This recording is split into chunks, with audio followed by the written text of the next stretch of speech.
Assalamualaikum warahmatullahi wabarakatuh. Alhamdulillahirabbil alamin. Allahumma sholli ala Muhammad wa ala alihi wa ashabihi ajmain. Kita bertemu kembali untuk acara kuliah online dengan materi yang akan kita bahas pada kesempatan kali ini, yaitu mengenai hydrophilic and lipophilic balance calculation dari suatu surfaktan maupun campuran surfaktan. Kalau kita bicara mengenai HLB, maka tentunya kita akan bahas sedikit juga mengenai surfaktan yang berkaitan dengan HLB pada awalnya, yaitu non-ionic surfaktan, atau nanti kita besarkan lebih sedikit menjadi surfaktan, dan kita perluas juga menjadi emulsifying agent. Jadi surfaktan adalah bagian dari emulsifying agent, dan itu semuanya masuk pada pembahasan mengenai bentuk sediaan emulsi. Baik, kita mulai saja. Jadi seperti yang saya sampaikan tadi, kita mulai terlebih dahulu dengan sedikit highlight mengingat kembali mengenai emulsi. Jadi apa toh itu yang dimaksud dengan emulsi? Maka emulsi itu adalah suatu sediaan dispersi. Sediaan dispersi itu berarti ada lebih dari satu fase. Jadi kalau sediaan larutan itu sebenarnya bukan dispersi karena itu adalah satu fase, tetap walaupun kadang disebut juga sebagai dispersi molekuler. Tapi pada lazimnya sediaan dispersi itu ada lebih dari satu fase, di mana salah satu fasenya menjadi medium disperse atau menjadi medium pendispersi.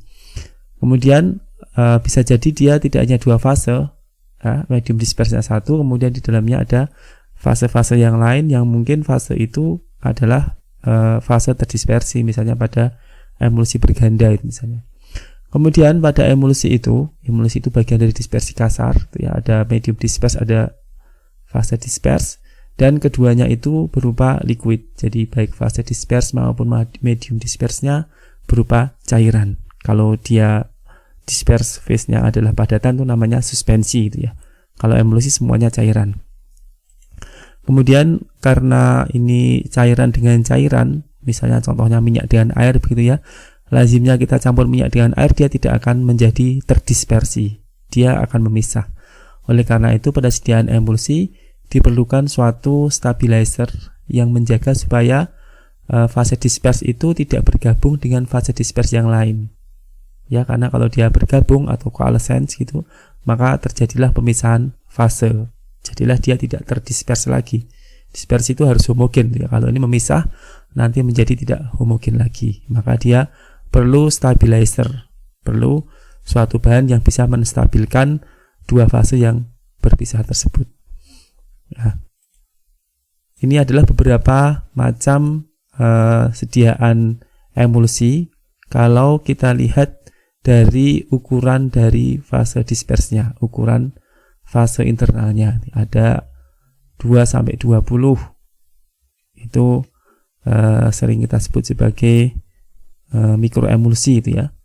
Kemudian ada 0,1 sampai 0,3 mikron, itu namanya PIT emulsi.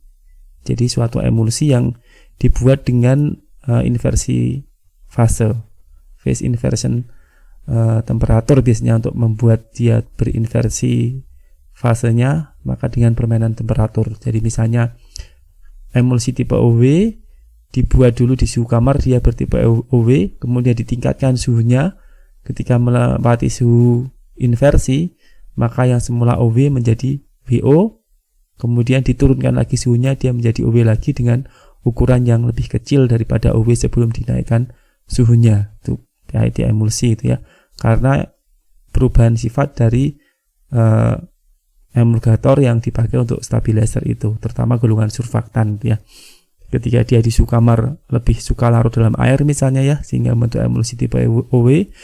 Ketika dia dinaikkan suhunya, kemudian dia menjadi lebih suka kepada larut dalam lipid, sehingga menjadi emulsi tipe WO. Kemudian diturunkan lagi, dia menjadi tipe OW lagi dengan ukuran yang lebih kecil. Jadi PIT emulsi ini biasanya punya ukuran yang lebih kecil daripada emulsi yang biasanya berukuran di bawah 500 mikron. Di atas 500 mikron. Kalau ini PIT emulsi di bawah 500 mikron. Kemudian ada juga yang sangat kecil, ukurannya dia kurang dari 0,1 mikrometer atau 0,1 mikron yang disebut dengan microemulsion. Jadi yang di dalam kurung itu adalah penampilannya ya. Kalau makroemulsi itu milky white, kemudian PIT emulsi bluish white, nanti ada gambarnya. Kemudian mikroemulsi itu translucent, jadi dia agak transparan gitu ya. Itu namanya mikroemulsi. Kemudian ada yang namanya micellar emulsion, itu adalah emulsi dengan ukuran yang mirip dengan ukuran misel. Jadi ukuran misel itu pada misel itu tidak terdapat minyak, cuma surfaktan saja, sehingga ukurannya bisa kecil-kecil. Nah, itu emulsi, ada minyaknya, tapi ukurannya bisa mencapai ukuran misel. Itu namanya micellar emulsion, dan itu transparan ya, seperti solution, hampir seperti solution. Kemudian yang terakhir ini sebenarnya solution ya, karena dia molekuler. Jadi emulsion molekuler, mestinya dia juga transparan. Maksudnya seperti apa itu emulsi kok molekuler? Kalau molekuler nanti nggak ada fasenya gitu ya. Tapi di sini tetap ada fasenya karena molekulnya besar. Misalnya suatu polimer yang berat molekulnya besar, ketika dia dilarutkan, maka fase atau molekulnya itu menjadi bersifat seperti fase. Jadi maksudnya bersifat seperti fase itu apa toh? Jadi pada emulsi itu harus ada fasenya yang lebih dari satu. Kita lihat saja misalnya kita bandingkan antara emulsi dengan larutan gula. Pada larutan gula kita tidak bisa melihat mana gulanya, mana airnya. Batasnya begitu ya. Batas gula dengan airnya kita nggak bisa melihat. Artinya itu air dengan gula ada dalam satu fase, yaitu solution. Ya, fase liquid berupa solution. Sedangkan kalau emulsi itu ada fasenya minyak dengan air. Nanti ada fase minyak, ada fase air. Kita bisa melihat batas antara minyak dengan air itu, yaitu permukaan droplet dengan menggunakan mikroskop. Kita bisa melihat ini batasnya antara minyak dengan air. Kembali ke masalah macam-macam emulsi tadi. Jadi ini adalah klasifikasi berdasarkan ukuran, walaupun sebagian ini ada klasifikasi tambahan syaratnya. Misalnya mikroemulsi, selain ukurannya seperti ini di bawah 0,1 mikrometer, dia juga ada persyaratan secara termodinamik dia stabil misalnya. Jadi tidak hanya mengenai ukuran saja, tapi juga mengenai sifat yang lainnya. Oke. Kemudian kita juga sering mengenal namanya mini emulsi. Nah, jadi mini emulsi itu di sini. Mini emulsi itu dia sebentar ya, ini saya ya. Jadi mini emulsi itu dia punya ukuran kurang dari 0,5. Kurang dari 0,5 mikron. Sebentar. Ya. Jadi dia ukurannya di bawah 0,5 mikron. Jadi kalau 0,5 mikron ke bawah itu mini emulsi. Karena emulsi yang lazim kita katakan sebagai emulsi ketika dia ukurannya lebih dari 0,5 mikron yang masuk dalam kategori dispersi kasar. Tapi kalau mini emulsi dia masuk kepada dispersi koloid. Yaitu namanya mini emulsi. Di dalamnya ada PIT emulsi, ada mikroemulsi, itu juga bagian dari mini emulsi. Sedangkan yang di atasnya emulsi yang lazim, jadi emulsi yang lazim itu yang warna biru ini ya, 0,5 ke atas, tapi mungkin di sini misalnya 1 gitu ya. Jadi tidak gede-gede gitu ya, walaupun juga kadang nggak dibatasi batas atas dari emulsi itu dengan makroemulsi. Ya, makroemulsi itulah emulsi kadang-kadang seperti itu, tapi enggak, kalau makroemulsi gede-gede banget, lebih dari 2 mikron. Jadi kalau 1 sampai dengan setengah itu masuk kategorinya bukan makroemulsi, dan lazimnya disitulah posisi dari ukuran emulsi yang merupakan kategori dari dispersi kasar. Ya, itu adalah dari sisi ukurannya. Ini tadi adalah gambaran dari penampilannya yang saya jelaskan tadi, yang saya sebut tadi. Makroemulsi itu yang ini, termasuk juga emulsi. Dia adalah milky white, ya, jadi kayak gini kita bisa melihat di belakangnya ada apa. Sedangkan kalau dia sudah kecil-kecil ukurannya, sudah seperti koloid, misalnya PIT emulsi, bluish white itu yang ini. Jadi ini seperti yang PIT emulsi ini. Kemudian yang translucent seperti apa? Hampir sama dengan bluish white sebenarnya ya. Ini translucent juga, bluish white juga, tapi lebih transparan. Kemudian yang ini transparan gitu ya. Jadi dia hampir sama seperti larutan. Ya ini transparan juga sih, transparan seperti mirip dengan larutan walaupun lebih agak keruh daripada larutan begitu ya. Jadi itu adalah penampilan warnanya ya, ada bluish white itu ya ini ya. Kemudian yang ini maaf ya, dan milky white, kemudian ada transparan dan ada juga translucent. Hampir sama sih translucent dengan bluish white ini ya. Kadang kita sulit membedakan antara 1, 2, 3 begitu ya. Tapi itu semua memang kategorinya dengan ukuran di bawah 0,5 mikron. Dengan yang 0,5 mikron ke atas yang akan kita bahas di sini ya, yaitu emulsi dispersi kasar, itu yang warnanya seperti ini. Oke. Ini adalah istilah-istilah lain untuk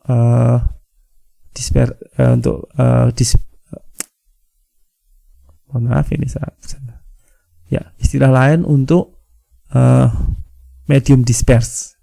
Jadi medium disperse itu nama lainnya fase kontinu, nama lainnya fase pendispersi, nama lainnya fase eksternal, dan juga sering disebut sebagai fase luar. Ini sekilas saja mengenai emulsi. Kemudian ini untuk istilah dari fase disperse.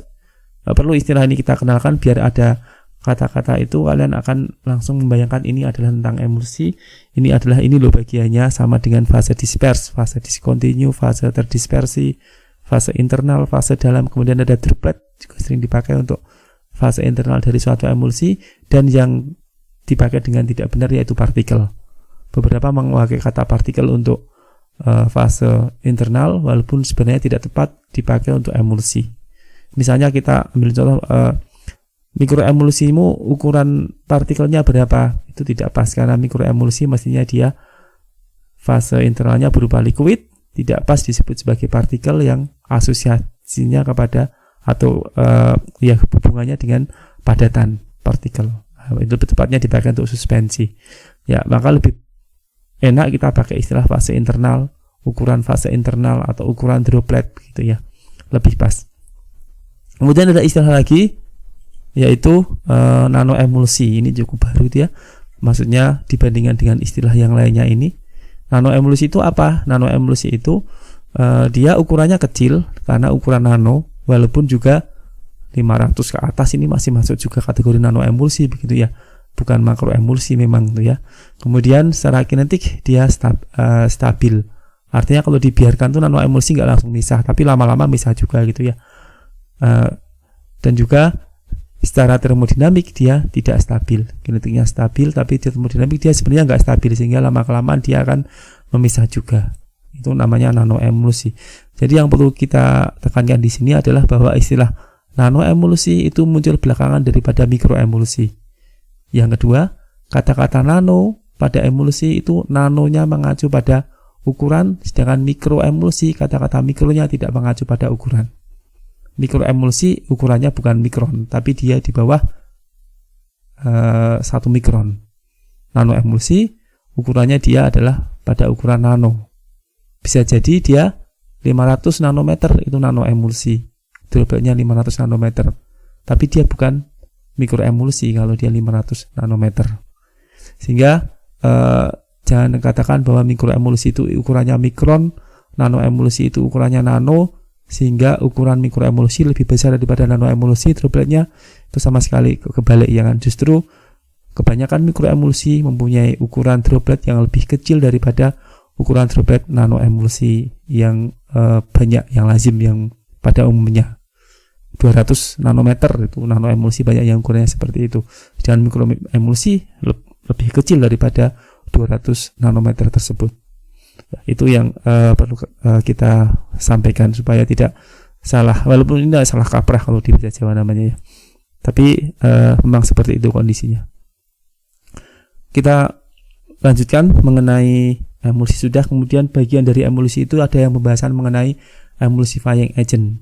Suatu senyawa, agen, material yang bisa membentuk minyak dan air membentuk suatu emulsi, yang tujuannya kita tambahkan dalam formulasi untuk meningkatkan stabilitas dari droplet, supaya droplet yang satu dengan droplet yang lainnya itu tidak bergabung, baik bergabung itu berflokulasi, ketemu nempel, tapi tidak menjadi satu unit droplet, tetap 2 unit tapi tempelan gitu ya, ataupun bergabung dalam arti koalescensi, 2 unit droplet nempel kemudian menjadi satu unit droplet yang lebih besar. Dua-duanya tidak kita harapkan pada emulsi, sehingga perlu emulsifying agent ini. Kemudian macam-macam emulsifying agent yang sering kita pakai itu ya, ada emulsifying agent golongan surfaktan, nanti yang akan kita bahas. Kemudian emulsifying agent golongan hidrofilik koloid, dan emulsifying agent yang berupa partikulat. Nah, partikulat itu berarti dia bentuknya adalah padat, serbuk padat, halus, yang ukurannya kecil, mikron gitu ya, atau mungkin malah di bawah 1 mikron, yang dia bisa menstabilkan droplet dari suatu emulsi. Apa perbedaan dari ketiganya? Oke, jadi sebelum kita ke perbedaan dari ketiganya, ini adalah kondisi minyak dengan air di dalam suatu wadah. Ya, kalau kita biarkan dia seperti itu, dia memisah. Kalau kita beri kerja, kita beri energi, kita gojok misalnya energinya itu ya, maka dropletnya akan, atau minyaknya akan menjadi droplet terpisah dari minyak yang lain. Ini ada 1, 2, 3, 4, 5, 6, 7 droplet, gambaran saja ya kan, tapi harusnya beribu-ribu droplet itu ya. Artinya apa itu? Ada perubahan luasan kontak antara minyak dengan air. Semula luasnya A1, sekarang luasnya menjadi A2. Dan A2 ini banyak banget ini peningkatannya. A1 cuma segini tergantung dari gelasnya ukurannya berapa. A2 ini banyak sekali luasnya tergantung dari ukuran dropletnya. Nah, kalau kita gojok dia seperti itu, jadi emulsi minyak itu. Minyak air saja, nggak usah pakai apa-apa, tapi kita gojok terus. Tapi kalau ketika penggojokan kita hentikan, maka dia akan kembali ke semula. Kenapa seperti itu? Karena kita bisa mengevaluasi dari energi bebas yang ada di permukaan antara minyak dengan air. Energi bebas permukaannya adalah tegangan permukaan kali luas permukaan. Yang posisi 2, tegangan permukaan kali luas permukaan sama. Tapi A1 ini cuma kecil, A2 ini besar, sehingga energi bebas permukaannya tinggi, maka akan ada kecenderungan dia kembali menjadi posisi 1. Gabung lagi, menstabilkan diri, di mana kontaknya paling sedikit, energi bebasnya paling sedikit. Ya, itu kita gojok jadi ini, kita lepas, dalam hitungan detik dia kembali ke semula. Nah, itulah fungsi dari emulsifying agent, bagaimana supaya posisi 2 ini tetap bertahan dengan A2 yang sangat luas itu. Fungsi dari emulsifying agent sebagai stabilisator, stabilizer tadi itu. Bagaimana kerjanya? Nah, ini yang pertama ya, hidrofilik koloid. Misalnya kita buat emulsi minyak ikan dulu ya, pernah buat emulsi minyak ikan dengan emulsifying agent berupa gom Arab kalau nggak salah ya.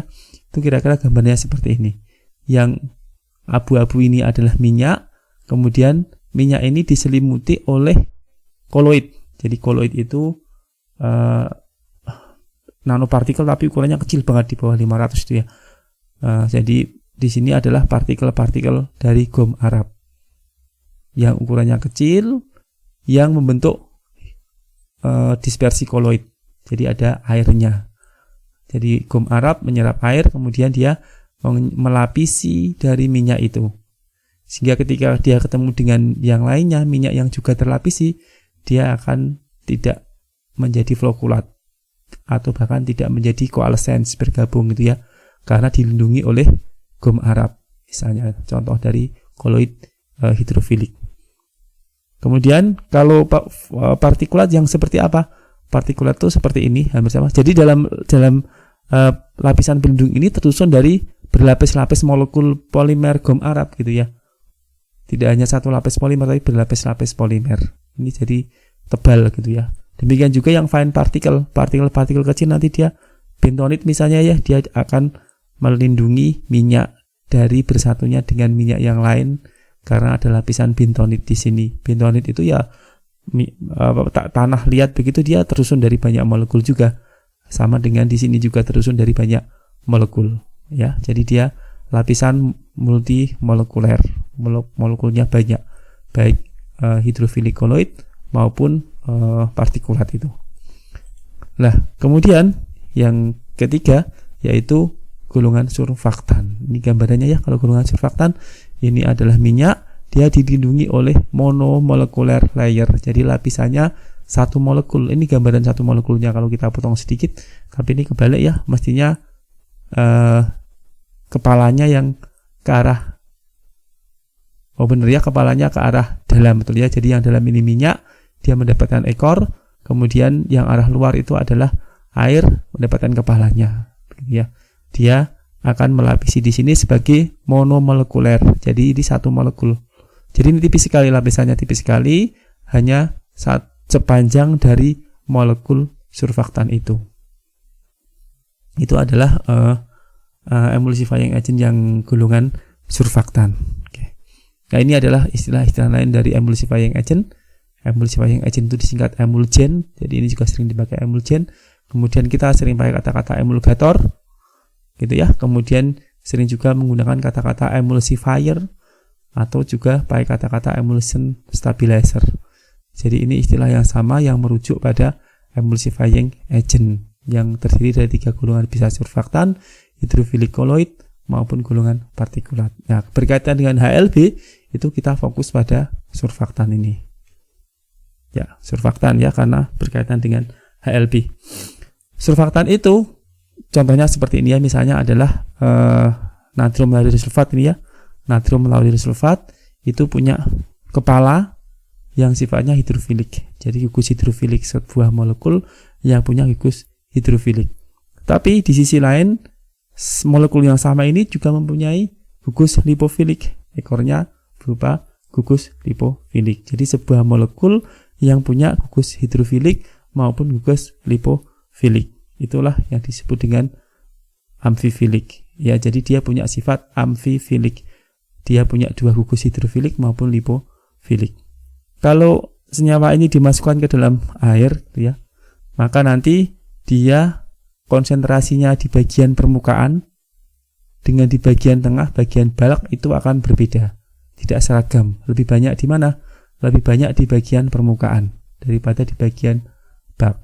Jadi misalnya kita lihat di permukaannya lebih detail di sini ya, kita potong, kita besarkan gitu ya, kurang lebih gambarnya seperti ini. Di bagian permukaan ini dia akan padat dengan amfifil. Jadi yang gugus hidrofiliknya akan menyatu dengan air, sedangkan ekor lipofiliknya akan dia jauhkan dari air. Ya tentunya ada 1, 2, 3 yang masuk ke bagian bulk karena solubility-nya tetap bisa. Senyawa lipofilik apapun senyawa lipofilik apapun juga punya batasan tertentu kemampuannya larut di dalam air, termasuk juga surfaktan. Apalagi surfaktannya golongan yang seperti ini gitu ya. Jadi tetap ada yang di bagian bulk, tapi lebih banyak dia di bagian permukaan. Ya, itu disebut dengan diadsorpsi positif gitu ya, atau lebih lengkapnya diadsorpsi positif di permukaan, atau lebih simpelnya diadsorpsi gitu saja ya. Jadi senyawa amfifil akan diadsorpsi ketika kita masukkan ke dalam air misalnya. Itu sudah cukup untuk menunjukkan bahwa diadsorpsi itu artinya diadsorpsi positif. Artinya diadsorpsi positif artinya dia di bagian permukaannya lebih besar konsentrasinya daripada di bagian bulk, bagian tengah. Akibatnya adalah adanya akumulasi surfaktan di permukaan itu akan menurunkan tegangan antar muka, sehingga yang tadi itu ya akan terjadi penurunan tegangan antar muka. Semula seperti ini, ada tegangan antar muka kali A1. Ini adalah tadi sebelum dijadikan emulsi. Setelah dijadikan emulsi dia menjadi tegangan antar muka kali A2. Jadi A1-nya menjadi A2, tegangan permukaan mula-mula menjadi tegangan permukaan yang baru karena adanya penurunan tegangan permukaan. Nah, A1 dengan A2 ini besar A2 karena ini tadi masih tergantung ukuran gelasnya. Kalau ini sudah menjadi droplet jadi ukurannya banyak banget. Gamma 1 dengan gamma 2 atau tegangan permukaan 1 dengan tegangan permukaan yang baru bagaimana? Tentunya dengan adanya surfaktan itu tegangan permukaannya akan turun. Sehingga yang baru itu akan punya tegangan permukaan yang turun. Jadi ini A-nya naik nggak apa-apa karena tegangan permukaannya turun sehingga dia tetap stabil. Nah, maksudnya dalam jangka waktu tertentu dia bisa bertahan pada kondisi terdispersi. Ya. Jadi inilah aksi dari suatu senyawa amfifilik ketika dia dimasukkan dalam air, sehingga dikatakan senyawa amfifilik itu dia aktif di permukaan. Sehingga namanya menjadi surface active agent. Ini surfaktan kalau disingkat ya, surfaktan. Yaitu suatu senyawa yang aktif di permukaan. Itu adalah surfaktan. Nah, ini nama lainnya dari surfaktan ya, singkatannya aja SAA ya, surfaktan, surface active agent SAA. Nama lainnya amfifil jelas karena sifatnya berupa hidrofilik dan lipofilik dalam satu senyawa. Kemudian ada beberapa istilah lain yang erat kaitannya dengan surfaktan, ya ada fatty acid, salt, garam, asam lemak, sabun, sop ya, foaming agent, deterjen dan sebagainya. Itu adalah istilah-istilah yang mengacu pada surfaktan atau amfifil atau SAA ya. Ini sedikit peringatan, jangan dikacaukan antara amfifilik atau amfifil dengan amfoterik gitu ya. Kalau amfifilik tadi dia punya gugus hidrofilik dan lipofilik. Kalau amfoterik itu, ini contoh senyawa amfoterik adalah asam amino. Ini ada amin, ada asam amino. Ya, asam amino itu punya dua gugus juga, tapi bukan berkaitan dengan hidrofilik dan lipofilik ya. Dua gugus, dua-duanya hidrofilik ya, yaitu gugus amin ya, gugus amin yang sifatnya basa, kalau di sini adalah basa, dan gugus asam karboksilat yang sifatnya asam. Jadi kalau amfoterik itu kaitannya dengan asam basa, bukan berkaitan dengan hidrofil lipofil, satu molekul yang punya gugus asam maupun gugus basa, begitu. Atau boleh juga kita katakan bukan gugus asam dan gugus basa, tapi gugus ion positif dan gugus ion negatif. Ya ini kan kalau lepas hanya kemudian nempel di sini, yaitu pada titik isoelektrik, maka di sini menjadi NH3+, itu bermuatan positif atau gugus kationik, sedangkan di sini menjadi CO-, menjadi bermuatan negatif, anionik, sehingga satu senyawa bisa positif dan negatif dalam satu senyawa. Itu namanya adalah senyawa amfoterik, bukan amfifilik ya, tapi amfoterik. Yang kita bahas adalah mengenai amfifilik surfaktan ya. Jadi ini cuma untuk klarifikasi aja biar tidak kebalik-balik dengan istilah tersebut. Oke. Kemudian surfaktan itu diklasifikasikan menjadi beberapa macam. Yang pertama adalah surfaktan yang berdasarkan sifat molekulernya ya. Surfaktan yang bersifat ionik, itu ada surfaktan kationik, surfaktan anionik, dan juga ada lagi surfaktan amfoterik ya. Nggak saya tulis di situ ya. Kemudian yang kedua ada yang surfaktan golongan non-ionik. Jadi jangan sampai salah lagi, di sini ada anionik. Anionik ini bukan dari an dan ionik, nanti artinya tidak ion ya, bukan, tapi anionik ini berasal dari kata anion, yaitu muatan negatif. Sedangkan yang tidak terion non-ionik surfaktan gitu ya. Kalau dia ionik jelas dia suka dengan air, gampang sekali dia dilarutkan dalam air seperti sabun misalnya. Jangan kalau dia surfaktan non-ionik, ada juga yang suka air, ada juga yang enggak suka lipid dia malah ya, tergantung dari HLB dari suatu surfaktan ya. Kesukaannya terhadap air itu nanti yang akan mempengaruhi tipe emulsi yang terbentuk apa dengan surfaktan tertentu atau dengan emulgator tertentu ya. Contoh ini ya, tadi kan water soluble atau air soluble itu tergantung dari HLB-nya. Ini contoh dari suatu surfaktan non-ionik, dia punya dua gugus. Ini gugus hidrofiliknya yang berat molekulnya kalau kita hitung itu 83% dari total BM-nya si senyawa ini ya. Jadi berat atom dijumlahkan semua yang ada di bagian hidrofilik part ini dibagi dengan total berat molekul dari surfaktan ini, dia 83,5%. Sedangkan yang bagian lipofiliknya sisanya 16,5%. Maka HLB itu apa? HLB itu bisa kita hitung, ini namanya ya twin 20 atau polisorbat 20. HLB-nya 83%, jadi prosentase dari hidrofilik part dibagi 5, 16,7. Itu yang disebut dengan nilai HLB gitu ya. Nilai HLB dari twin 20 itu adalah 16,7, dan ternyata dia punya sifat water soluble atau lebih suka air daripada lipid. Itu twin 20 atau polisorbat 20. 20-nya bukan karena angka ini ya.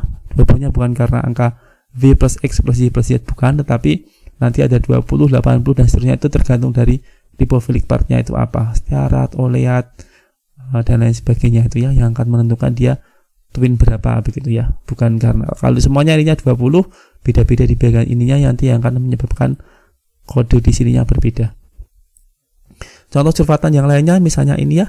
Ini adalah surfaktan juga. Kalau ini polyoxyethylene sorbat, kalau ini hidrofilik partnya. Kalau ini hidrofilik partnya ini gliserol. Jadi ini adalah gliserol yang membentuk ester dengan suatu fatty acid, asam lemak. Gliserol ya, OH3 itu ya, C-nya 3, itu namanya gliserol. Gliserol itu senyawa turunan alkohol yang nanti bisa mengalami esterifikasi dengan asam karboksilat rantai panjang, yaitu asam lemak. Nah, jadi ini sebenarnya lemak. Ester, asam lemak, dan gliserol itu kan lemak ya. Ester, asam lemak, dan gliserol itu kan lemak. Ya, tapi dia karena cuma satu yang mengalami esterifikasi, jadi monoester atau mono fatty acid itu ya, maka dia tidak sampai seperti minyak banget begitu ya. Tapi dia cenderung bersifat sebagai surfaktan karena esterifikasinya cuma pada satu OH, masih punya 2 OH dan lingkurnya juga cuma 1, sehingga tidak terlalu minyak, tapi dia punya sifat sebagai surfaktan. Walaupun surfaktannya ini punya HLB yang kecil yang menyebabkan dia lebih suka terhadap lipid.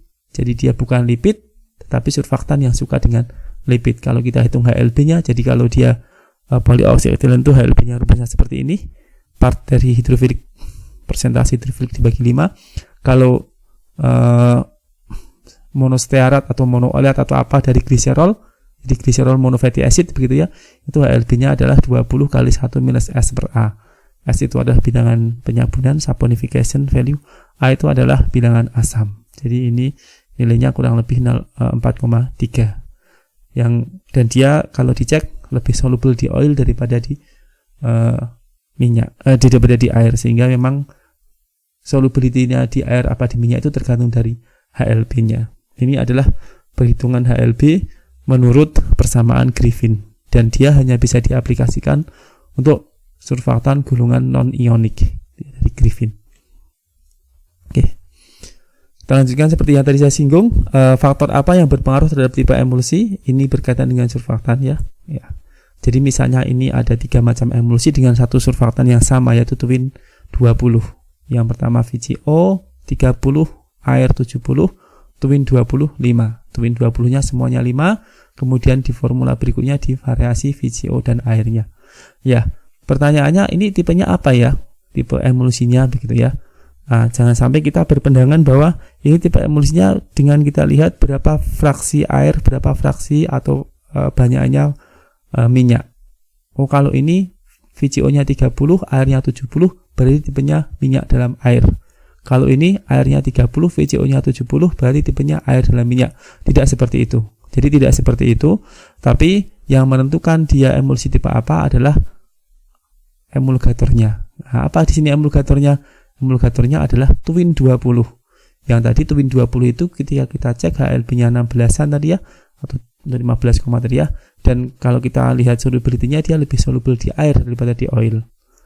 Ya, sehingga karena emulgatornya itu lebih suka dengan air, maka air sebagai medium disperse. Jadi 1, 2, 3 ini semuanya sama tipe emulsinya, yaitu emulsi minyak dalam air pada suhu kamar ya kan. Twin 20 pada suhu kamar. Tetapi nanti rasio antara minyak dengan air itu, atau antara fase internal dengan fase kontinu, rasionya itu akan menentukan stabilitasnya. Semakin sedikit fase internalnya, maka dia semakin stabil ya. Kalau ditambah lagi fase internalnya, mediumnya dikurangi, ya dia semakin tidak stabil. Apalagi kalau lebih banyak fase internalnya, maka dia sangat tidak stabil. Ketika dibuat, dilepas penggojokannya, bisa jadi dia hitungan menit atau jam sudah terpisah kembali atau mengalami cracking atau koalescensi ya. Jadi dia sangat tidak stabil karena banyaknya fase internal. Bukan kemudian membalik tipe emulsinya, tetap OV tetapi tidak stabil lah, sangat tidak stabil. Ini tetap OV juga tidak stabil, ini OV yang stabil karena sedikitnya fase internal. Itu adalah faktor yang berpengaruh terhadap tipe emulsi, itu terutama adalah kesukaan dari atau sifat dari emulgatornya. Sifat dari emulgatornya. Tidak hanya sifat dari surfaktannya, tapi sifat dari emulgatornya. Sehingga kalau kita pakai emulgator hidrofilik koloid itu ya, jelas namanya hidrofilik, maka dia suka air, maka kita akan mendapatkan emulsi minyak dalam air. Suka air, airnya menjadi medium disperse, sehingga emulsinya tipe minyak dalam air. Kemudian kalau kita menggunakan emulgator golongan kationik surfaktan, baik kationik surfaktan ataupun anionic surfaktan ataupun amphoteric surfaktan, ketiganya adalah surfaktan golongan ionik, maka dia juga termasuk suka air, sehingga ini akan menghasilkan emulsi tipe O per V, minyak dalam air. Bagaimana kalau kita menggunakan emulgator gulungan partikulat? Maka tergantung dari wettability-nya. Wettability itu kemampuannya terbasahi oleh air. Kalau dia kemampuan terbasahi oleh air tinggi, maka dia akan membentuk emulsi tipe OV. Tinggi berarti dia suka air, karena suka air maka airnya menjadi medium sehingga tipenya OV. Tapi kalau susah dibasahi oleh air, maka dia biasanya lebih mudah dibasahi dengan oil, dan tipenya yang terbentuk adalah tipe WO, water and oil, minyak dalam air. Kalau kita menggunakan non-ionic surfaktan, bagaimana? Maka tergantung tadi itu HLB-nya. HLB-nya tinggi, dia akan membentuk tipe OV. Kalau HLB-nya rendah, dia akan membentuk tipe VO. Nah, jadi itu adalah faktor yang mempengaruhi tipe emulsi menurut Bancroft. Jadi ini aturan Bancroft ya, Bancroft Rules, yaitu bahwa fase yang disukai oleh emulgator itu akan menjadi medium disperse-nya atau menjadi fase mediumnya. Jadi fase yang disukai oleh twin 20 adalah air, maka air akan menjadi medium disperse-nya ya. Fase yang disukai oleh hydrophilic colloid adalah air, maka air yang akan menjadi medium disperse-nya. Itu adalah Bancroft Rule gitu ya. Faktor yang mempengaruhi tipe emulsi. Kembali ke surfaktan non-ionik tadi, yaitu mengenai HLB dan kelarutannya dalam air seperti apa. Jadi ini adalah contoh dari beberapa surfaktan beserta nilai HLB-nya. Ya, kalau HLB Griffin tadi maksimal 20 gitu ya. Walaupun nggak logis juga, karena kalau 20 berarti 100% hidrofilik. Terus mana sifat surfaktannya? Nggak ada lipofiliknya sama sekali. Kalau HLB-nya 20 ya. Ya, maka di sini biasanya 17 gitu ya. Sudah termasuk besar gitu ya. Ketika dia di atas 17, mulai dia ke surfaktan-surfaktan yang tipenya tipe ionik. Ya, kalau tipe ionik nanti bisa di atas 20 karena nanti rumus yang dipakai berbeda. Kalau kita lihat di sini ya, ini ada dua kategori dari emulsi yang dibentuk oleh surfaktan non-ionik. Yang 4 sampai 8 itu ya, itu nanti surfaktannya HLB-nya 4 sampai 8 akan membentuk emulsi tipe V per O. Sedangkan yang di atasnya dia akan membentuk tipe O per V. Walaupun batas antara ini sekitar 7 dan 8. Jadi kadang 8 masuk ke O per V juga. Bahkan 7 pun ada yang masuk ke O per V gitu ya. Jadi tetap di daerah perbatasan itu tidak bisa fix batasnya. Bahwa ini harus V per O, ini harus O per V. Ya, itu harus diklarifikasi dengan pengujian untuk masing-masing minyak yang bisa jadi berbeda-beda. Begitu. Yang di sini itu adalah yang oil soluble, sedangkan yang di atas ini yang water soluble ya, yang suka dengan air. Ya.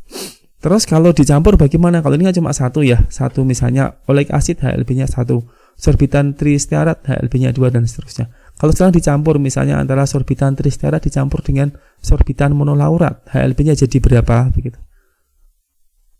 Jadi berapa HLB-nya? Maka untuk menghitung HLB campuran itu kita menggunakan rumus ini. Ya, ini rumus yang sangat lazim dipakai untuk banyak perhitungan, tidak hanya perhitungan HLB. Ya, tidak hanya perhitungan HLB, perhitungan densitas juga bisa pakai rumus ini kalau kita menggabungkan beberapa cairan dengan asumsi-asumsi yang tertentu gitu ya tentunya ya. Kemudian perhitungan parameter kelarutan, katakanlah diosan dengan air dicampur HLB-nya jadi berapa, tergantung berapa fraksi diosan, berapa fraksi air. Parameter kelarutan campuran diosan dan air juga kita hitung pakai rumus ini. Tinggal kita ubah-ubah aja di sini. Kalau campuran surfaktan HLB-nya berapa, ya ini berarti HLB. Kalau densitas ya densitas. Kalau parameter kelarutan ya parameter kelarutan mix, parameter kelarutan 1, parameter kelarutan 2 dan seterusnya.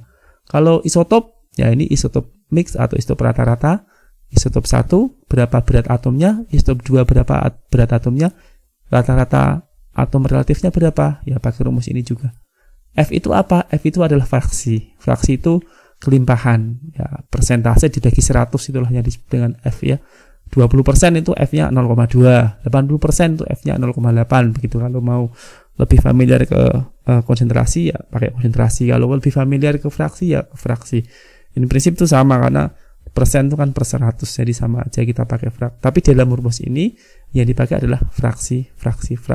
Kalau ini diganti persentase, ya ini juga dikali persentase, yaitu 100%. Jadi sama aja, ini kali 100, itu nanti persen. Itu juga boleh, sama aja. Contoh, kita mencampur 3 macam surfaktan, twin 80 1 gram, span 20 setengah gram, dan dietilen glikol monolaurat 0,1 gram. Jadi berapa HLB campurannya? Pertama kita hitung totalnya. Di situ ada total surfaktannya adalah 1,6 gram. Jumlahin semua ya. 1 twin tambah 0,5 itu span tambah 0,1 itu adalah dietilen glikol monolaurat. Hasilnya yaitu 1,6 gram. Setelah kita tahu totalnya, kita hitung F-nya masing-masing. F1 itu adalah fraksinya si twin 80. Si twinnya ada 1 gram, totalnya 1,6 gram, maka fraksi twin adalah 1/1,6 sama dengan 0,625. Kemudian yang kedua fraksinya si span. Spannya ada 0,5 gram, totalnya 1,6 gram, berarti fraksinya 0,5 dibagi 1,6. 0,3125 dan seterusnya, bisa kita hitung yang ketiga juga. Oke, jadi di rumus ini kita sudah mendapatkan nilai F1, F2, dan F3. Kemudian tinggal kita masukkan HLB-nya dari tabel, dicek. HLB 1 yaitu twin 80 HLB-nya 15. Span 20 HLB-nya 8. Kemudian dietilen glikol monolaurat HLB-nya 6. Berarti kita sudah mendapatkan semua data.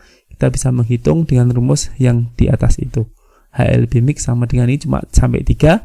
Sampai sini ya berarti ya. Sehingga kita mendapatkan seperti ini. Kita masukkan angkanya ya. HLB 1-nya 15, F1-nya 0,625. HLB 2-nya 8. Ya, F2-nya 0,315. HLB 3-nya 6, F3-nya 0,0625. Begitu. Sehingga mixnya, HLB mixnya, HLB campuran surfaktannya menjadi 12,25. Itu HLB mix dari 3 surfaktan tadi. Baik, pertanyaan berikutnya adalah kalau kita punya minyak tertentu, kemudian mau kita buat menjadi emulsi, itu pasnya pakai HLB berapa ya minyak saya itu? Maka kita harus melihat data lebih lengkap, yaitu bahwa setiap minyak itu membutuhkan atau memerlukan sebuah surfaktan dengan HLB tertentu. Minyak yang berbeda perlu surfaktan yang berbeda, perlu surfaktan yang HLB-nya berbeda. Maka kita mengenal istilah RHLB. RHLB itu adalah required HLB. Jadi HLB yang di request atau dibutuhkan oleh suatu minyak. Contoh lanolin. Lanolin, untuk membentuk emulsi lanolin yang paling bagus itu kalau kita menggunakan surfaktan yang HLB-nya 10.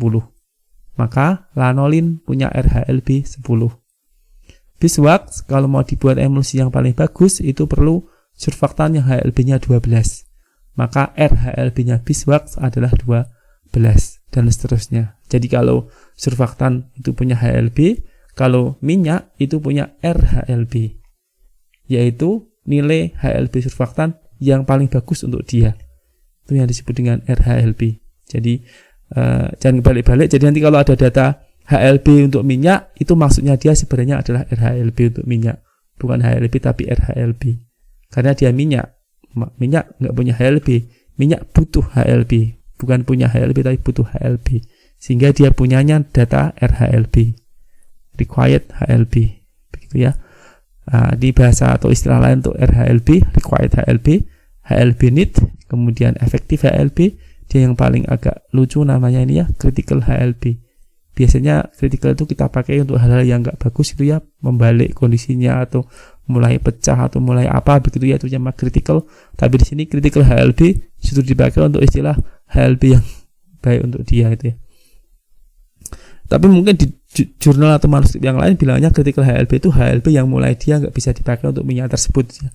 Maka ini perlu klarifikasi yang terakhir ini, critical HLB ini ya, yang mana deskripsi atau definisi si penulis itu yang dimaksudkan critical HLB apa itu perlu diklarifikasi terlebih dahulu sebelum kita anggap bahwa critical HLB itu sama dengan RHLB. Kita cek dulu definisinya dia. Jangan-jangan critical HLB itu artinya HLB yang tidak boleh dipakai untuk minyak tersebut.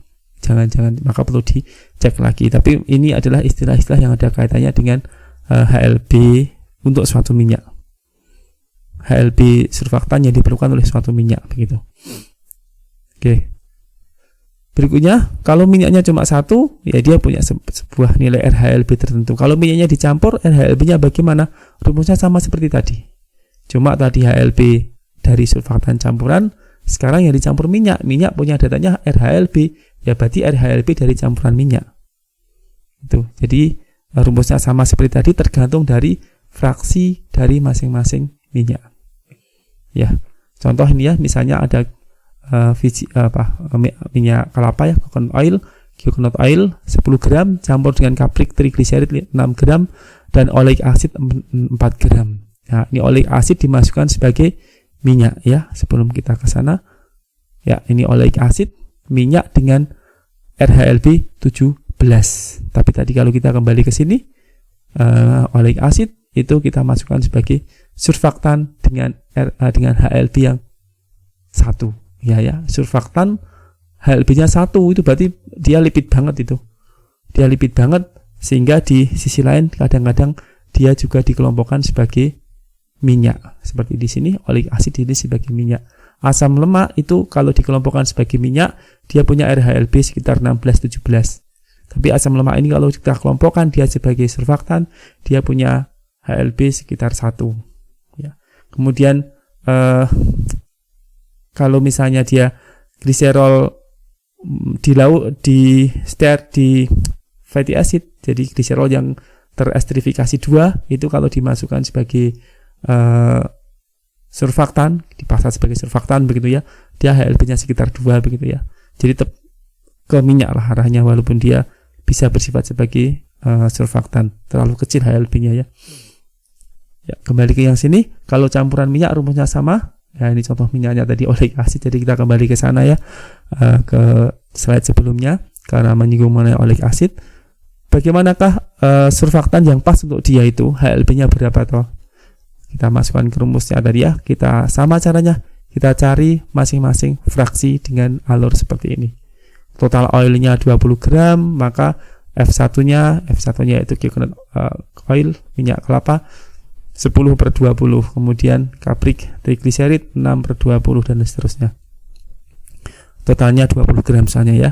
Dapat fraksi, kemudian kita cek di tabel RHLB, cari tabel dari nilai RHLB sebanyak-banyaknya gitu ya, yang ada bahan yang kita harapkan. 8 untuk minyak kelapa, 11 untuk kaprik trigliserid dan 17 untuk oleic acid. Ya. Sudah punya data lengkap, tinggal kita masukkan ke persamaan yang menunjukkan campuran minyak. Sama, kita masukkan RHLB minyaknya yaitu 8 adalah RHLB dari minyak kelapa, kali setengah adalah fraksinya minyak kelapa. 11 adalah RHLB-nya kaprik trigliserid, kali 0,3 adalah fraksinya dari trigliserid. Kemudian 17 adalah RHLB-nya si oleic acid, kali 0,2 adalah fraksinya oleic acid. Kita jumlahkan mendapatkan nilai 10,7. Itu adalah RHLB campuran dari 3 macam lemak tersebut. Ya, kalau kita disuruh milih surfaktan di sini ya, pilih sebuah surfaktan. Kalau cuma satu ya berarti yang paling dekat dengan 10,7 itu 11. Maka untuk yang tabel tadi, kalau ada punya tabel yang lainnya juga boleh pakai yang 10,8 atau pas 10,7 satu surfaktan, itu bisa jadi. Tapi yang tabel tadi 11 yang paling dekat, maka dia bisa dipilih untuk membuat emulsi dari campuran minyak ini. Kalau mau pakai satu surfaktan. Kalau kita mau lebih bagus lagi, ya pakailah 2 surfaktan yang nanti 2 surfaktan itu dicampur menghasilkan HLB target yaitu 10,7 tadi. Boleh. Rumusnya mana tadi? Sudah rumus saya. Rumusnya sama seperti tadi ketika menghitung campuran surfaktan. Jadi rumusnya itu sama seperti yang tadi. Tapi kalau ini kita cukup 2 saja yang dicampur. Tapi 2 yang dicampur itu harus mengapit dari target. Tadi targetnya yaitu 10,7. Maka yang kita campur itu HLB-nya harus 1 di bawah 10,7. Yang kedua di atas 10,7. Jangan pilih misalnya 5 dan 10, nggak bisa. 5 dan 10 dicampur nggak akan ketemu 10,7.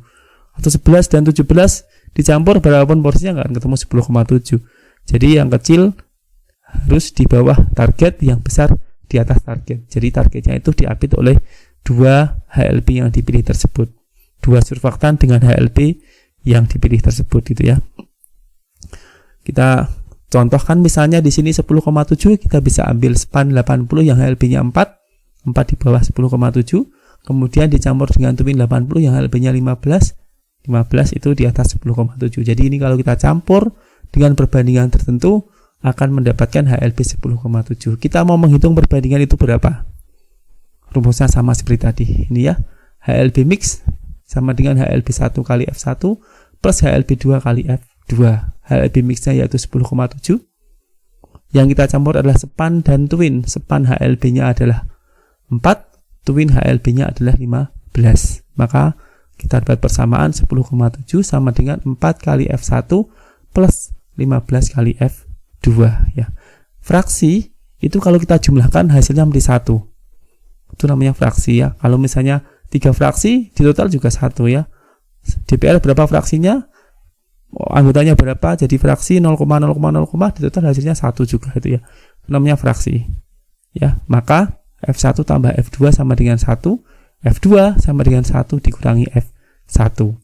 Ya, jadi F2 ini bisa kita ganti dengan 1 dikurangi F1. Sehingga kita dapat persamaan yang baru. Bukan baru sih, persamaan yang lebih bisa kita selesaikan. 10,7 sama dengan 4 kali F1 plus 15 kali 1 minus F1. 10,7 sama dengan 4 F1 plus 10 plus 15 kali 1 15 kali F1 15 F1 ya. Kita kumpulkan yang sama-sama ada F1 nya dan yang tidak ada F1 nya. Kita dapatkan 15 minus 4 F1 sama dengan 15 dikurangi 10,7. Kita selesaikan. 11 F1 sama dengan 4,3, maka F1 adalah 4,3 dibagi 11, 0,391. F2 adalah 1 dikurangi F1. Jadi F2 nya adalah 0,609. Ya, tadi berapa twin yang dicampur dengan span untuk mendapatkan HLP 10,7? Spannya adalah 39,1%. Kalau mau cek 6% tinggal kalikan 100 saja ya dari fraksi.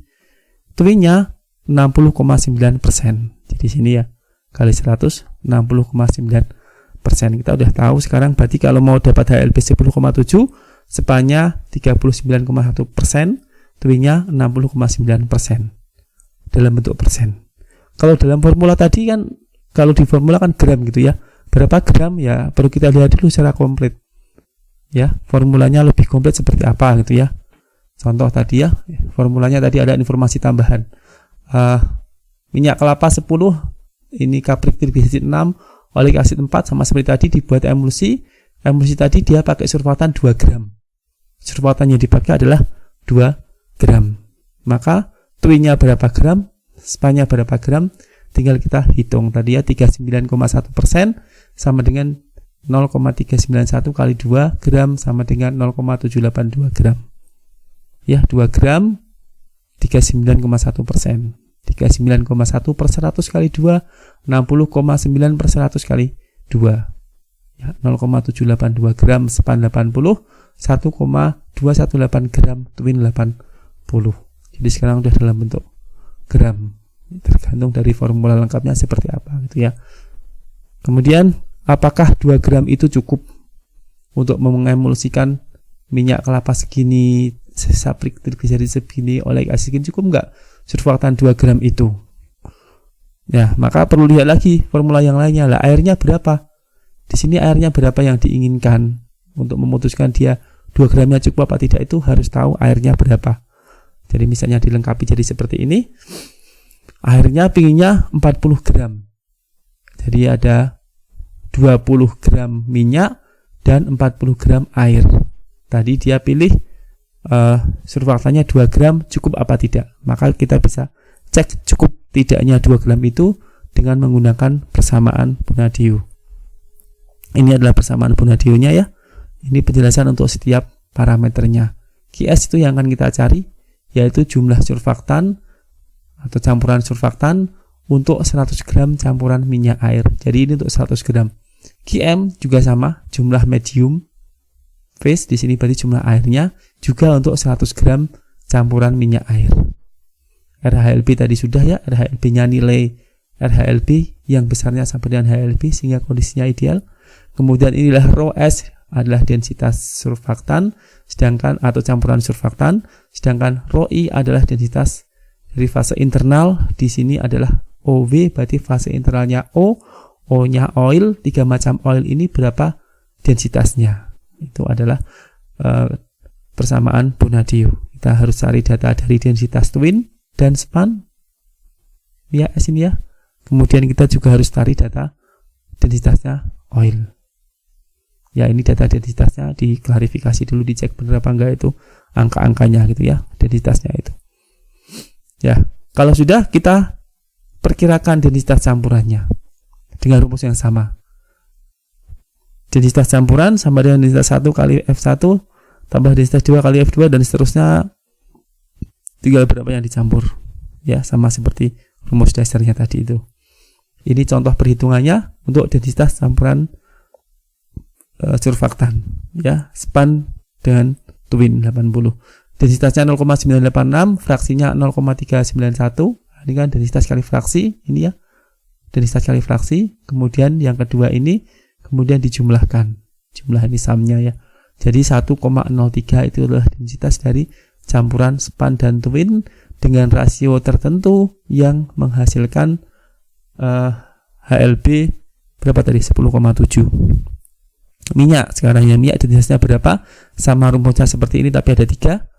Densitasnya coconut oil 0,85, ini 0,88, ini oleic acid 0,9 misalnya. Kemudian gramnya ini, dari gram ini kita hitung ke fraksi, tadi sudah ngitung ya, dari gram ke fraksi sudah ada hitungan di depannya tadi. Kemudian kita kalikan densitas dengan fraksi, ini hasilnya. Kemudian ini kan jumlah plus ya, kita jumlahkan semuanya, densitasnya yaitu 0,869. Sudah punya 2 data densitas itu. Maka dari persamaan Bonadio itu kita sudah bisa mendapatkan nilai densitasnya surfaktan dan densitasnya internal phase yaitu oil. Kemudian kita cek berapa nilai QM-nya. Oilnya tadi ada 20, waternya 40, totalnya 60. QM tadi harus per 100 gram campuran minyak air. Ini campuran minyak airnya baru 60. Berarti harus dijadikan per 100. Berarti harus kali 100 per 60. 100 per 60 kali 20, 33,33. 100 per 60 kali 40, 66,67, totalnya 100. Jadi QM tadi adalah jumlah medium disperse untuk 100 gram campuran minyak air. Ini 100 gramnya campuran minyak air, itu medium disperse-nya yaitu 66,67 gram. Sehingga itu adalah nilai QM-nya. Kemudian HLB-nya sama dengan RHLB, yaitu 10,7 sehingga kondisinya ideal. Kita masukkan angka-angka ini, kita mendapatkan nilai QS sebesar 1,798 gram. Ya, tadi definisi QS adalah per 100 gram campuran. Jadi ini per 100 gram. Karena tadi formulanya cuma 60 gram, maka nilainya QS adalah 60 per 100 kali 1,798, yaitu 1,08 gram surfaktan. Sehingga tadi kan 2 gram ya hitungan kita ya. 2 gram per 60 gram oil and water itu jauh lebih atau lebih dari cukup. Karena minimal cuma butuh 1,08 gram. Kalau memang biasa dipakai di atasnya jumlah minimal itu udah biasa. Biar apa? Lebih stabil nanti gitu ya. Cuma lihat data yang lainnya, perlu oil berapa. Ya, kalau dia sampai menggerus porsi oil kebanyakan, maka dia kemampuannya untuk membawa obat menjadi berkurang. Atau lihat juga toxicity-nya. Kebanyakan surfaktan nanti dia malah menjadi toksik. Maka walaupun pingin di atas minimal, tapi jangan sampai dia masuk kategori toksik. Gitu. Tapi minimal segini, sehingga tadi 2 gram per 60 gram itu udah lebih dari cukup untuk membuat emulsi itu. Ini persamaan Bonadio itu ya.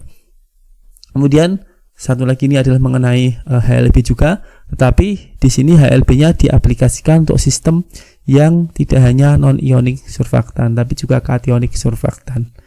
Ini ya, ini sabun kalium, sabun natrium, ini lauril sulfat ya, natrium sulfat, lauril biasanya di sini atau yang lainnya itu ya, itu adalah golongan ionik. Ini juga ionik tertiary amin itu ionik juga. Ya, amin tersier. N yang tangannya 4 sehingga N-nya menjadi plus. Ionik berarti kationik. Ini anionik karena Na-nya lepas. Jadi ini N tersier itu kationik karena N tangannya 4 sehingga N-nya menjadi plus. COOK, COONA ini nanti K dan N-nya lepas sehingga dia menjadi anionik surfaktan. Na-nya ini juga lepas sehingga dia menjadi anionik surfaktan. Nah, dia punya seperti ini. Jadi yang gugus hidrofilik dia beri tanda positif. Ini semuanya gugus hidrofilik. Kemudian yang gugus lipofilik diberi tanda negatif. Ini 1, 2, 3. Ini kayaknya negatif deh. Ya, ini kurang lengkap, ini mestinya negatif CH3 CH2O. Ya. Kurang tahu, ini ada O-nya ya. Sorry, ada O-nya.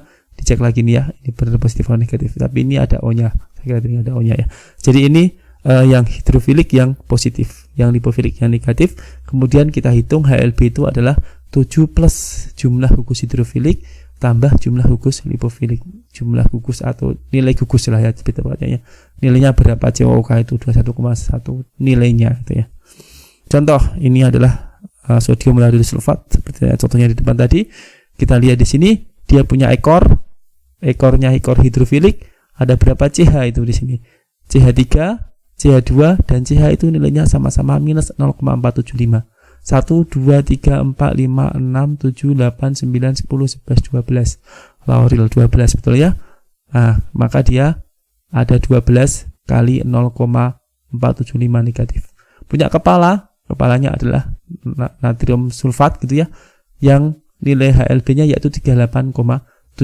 Sehingga kalau kita hitung HLB campurannya HLB dari surfaktan ini gitu ya, dengan menggunakan persamaan dari Davis 7 tambah 38,7 yaitu hidrofilik group numbers 38,7, kemudian lipofilik group numbersnya yaitu 12 kali minus 0,475 minus karena dia lipofilik group, hasilnya yaitu 40. 33 ditambah 7 40. Jadi HLB dari natrium lauryl sulfat adalah 40. Dipaksakan ke Griffin nggak cocok karena Griffin maksimal 20, itu pun sudah nggak mungkin karena hidrofilik semua di bawah 20 gitu ya.